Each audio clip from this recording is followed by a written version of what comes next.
Oh, my name is Alton Grimsley from California. I signed up to fight the rebels in the war between the states. Though I never raised my rifle against the stars and bars, my ears still ring from gunfire and this old hide's full of scars. We marched with Colonel Connor in July of '62, 7 companies of soldiers in our uniforms of blue.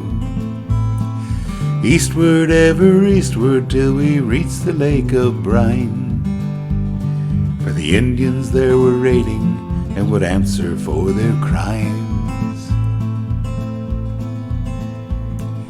We reached Salt Lake City on a warm October day. We shined our boots and buttons and made a fine parade. But the Mormons watched in silence as we marched through their town. For the last time they saw soldiers, they were not on friendly ground. We made camp at Fort Douglas while the colonel formed a plan. With our trigger fingers itching, we were eager to a man. But as autumn turned to winter, reluctantly we stayed, till the rivers were all frozen and our orders finally came. In the pitch black of the nighttime, we fell out in full gear. The horse troops left before us while we brought up the rear. Porter Rockwell done the scouting. He knew the country well, while we grumbled in the darkness, for the night was cold as hell. We all got downright thirsty, for our canteens were all froze. My feet had lost all feeling, and the cold air stung my nose. We fought the drifts and frostbite as the sun chased back the night, till word was passed among us that Bear River was in sight. Bear Hunter and his people had always wintered there. It had been a land of plenty, with game and fish to spare. But the drums around the campfire now played a woeful tune. It was the sound of hunger in the frosty, starving moon. For the crack of pilgrims' rifles have thinned out all their game.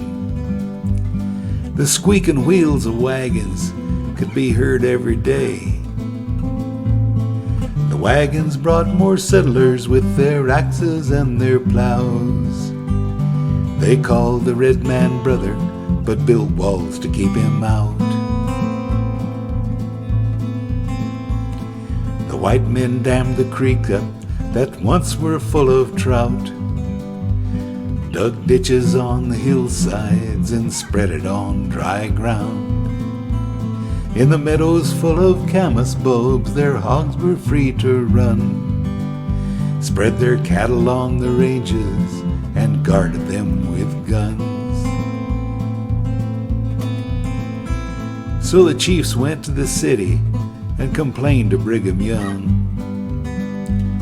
He told them to be patient, and soon the time would come when they would learn to settle down and farm like good white men. But the level land for farming was all taken up by then. But me, I didn't know these things. I was young and full of fire. I was out to prove my mettle. It was my heart's desire to face the foe so bravely for my country and my friends. But I had no way of knowing how I'd feel in the end. For when we marched upon them, they knew not why we were there. They were innocent of raiding, thought they'd be treated fair. But the colonel cried no prisoners and ordered us to fire.